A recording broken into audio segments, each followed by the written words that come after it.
భారత్లో ఉంటున్న విదేశీయులపై మరింత పర్యవేక్షణ చేసేందుకు కేంద్ర ప్రభుత్వం భారీ కసరత్తు ప్రారంభించిందా? దేశ భద్రత, అక్రమ నివాసాలు, వీసా నిబంధనల ఉల్లంఘనలను అడ్డుకోవడమే లక్ష్యంగా కొత్త నిబంధనలను తీసుకొచ్చిందా? ఇకపై విదేశీయులు గడువు ముగిసిన తర్వాత కాదు, ముందుగానే ప్రభుత్వ దృష్టిలోకి రావాల్సిందేనా? ఇమ్మిగ్రేషన్ అండ్ ఫారినర్స్ రూల్స్ 2025లో కేంద్రం చేసిన తాజా మార్పులు ఇప్పుడు చర్చనీయాంశంగా మారాయి. భారత్లో ఉంటున్న విదేశీయులపై మరింత పర్యవేక్షణ కోసం కేంద్ర హోంశాఖ కొత్త నిబంధనలు అమల్లోకి తెచ్చింది. ఇప్పటి వరకు 180 రోజులు పూర్తయిన తరువాత కూడా రిజిస్ట్రేషన్కు మరో 14 రోజుల గడువు ఉండేది. అయితే ఇకపై ఆ వెసులుబాటు ఉండదు.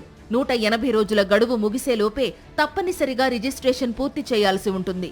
దీంతో విదేశీయుల వివరాలు ప్రభుత్వానికి ముందుగానే అందుబాటులోకి రానున్నాయి. దేశ భద్రత దృష్ట్యా విదేశీయుల కదలికలపై మరింత స్పష్టమైన సమాచారం ఉండాలని కేంద్రం భావిస్తోంది. వీసా గడువు ముగిసినా దేశంలోనే ఉండిపోవడం, నిబంధనలను ఉల్లంఘించడం వంటి ఘటనలను అరికట్టేందుకు ఈ మార్పులు తీసుకొచ్చినట్లు తెలుస్తోంది. ముఖ్యంగా సున్నితమైన ప్రాంతాల్లో సంచరించే విదేశీయుల వివరాలను ఎప్పటికప్పుడు పర్యవేక్షించే అవకాశం ప్రభుత్వానికి లభించనుంది. 180 రోజుల కంటే ఎక్కువ కాలపరిమితి ఉన్న వీసా కలిగిన వారిపైన కేంద్రం ప్రత్యేక దృష్టి పెట్టింది. ఒకేసారి లేదా ఏడాది మొత్తంలో 180 రోజులకు మించి భారత్లో ఉండాలనుకుంటే ముందుగానే రిజిస్ట్రేషన్ చేయాల్సి ఉంటుంది. ఇకపై అత్యవసర పరిస్థితుల్లో మాత్రమే అదనపు కాలానికి అనుమతి ఇవ్వనున్నట్టు కేంద్రం స్పష్టం చేసింది. విదేశీయులకు వైద్య సేవలు అందించే ఆస్పత్రులు, నర్సింగ్ హోంలు, లాడ్జింగ్ సదుపాయాలు కలిగిన వైద్య సంస్థలకు కూడా కొత్త బాధ్యతలు అప్పగించారు. విదేశీ పౌరుల వివరాలను నిర్దిష్ట విధానంలో నమోదు చేసి ప్రభుత్వానికి అందించాల్సి ఉంటుంది. దీంతో విదేశీయుల నివాసం, వైద్యం, కదలికలపై మరింత సమగ్ర సమాచారం ప్రభుత్వానికి చేరనుంది.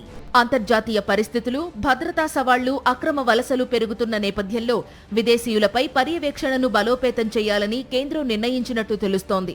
డిజిటల్ రిజిస్ట్రేషన్, ముందస్తు సమాచార సేకరణ ద్వారా దేశంలో ఉన్న ప్రతి విదేశీయుడి వివరాలు ప్రభుత్వ పర్యవేక్షణలో ఉండేలా వ్యవస్థను మరింత కట్టుదిట్టం చేస్తున్నారు.